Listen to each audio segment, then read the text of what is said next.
ritrovate ai miei video tutorial.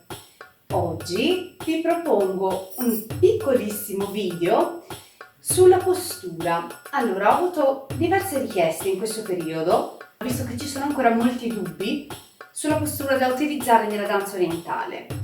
Allora, la cosa importante è non farsi male, quindi una postura corretta ci aiuterà a mantenere la colonna vertebrale distesa per non avere fastidi o dolori lombari quando si vanno a fare determinati esercizi.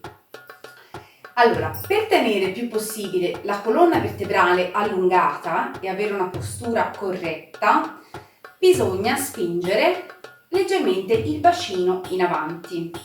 Allora, intanto flettiamo un po' le ginocchia, ok? Flettiamo un po' le ginocchia, ci mettiamo comode e spingiamo il bacino leggermente in avanti. Bisogna fare una piccola retroversione del bacino. Quindi, se noi generalmente, soprattutto noi donne, tendiamo a stare molto in questa posizione, ok? Quindi con il sedere, come si può dire, un po' all'insù.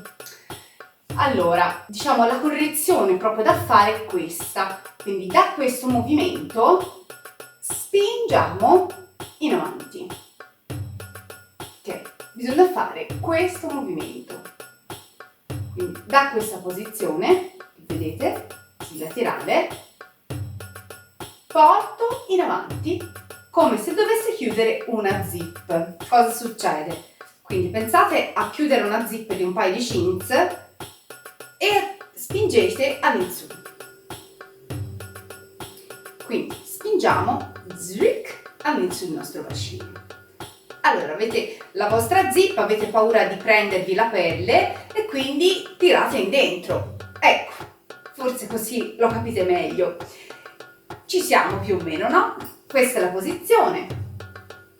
Colonna vertebrale si stende, si allunga e non abbiamo, diciamo così, pericolo di farci male, perché in questa posizione comunque quando andiamo a lavorare con i nostri movimenti, ecco, io sono male anche solamente a fare questo, danza del ventre, danza orientale, serve anche per aiutare la nostra schiena e a farci, tra virgolette, del bene, del benessere.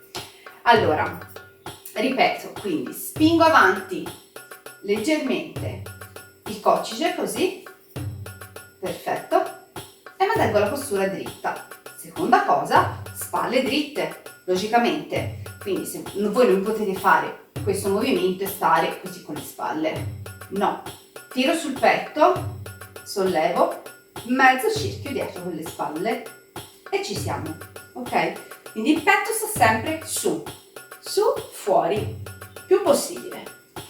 Ecco qua.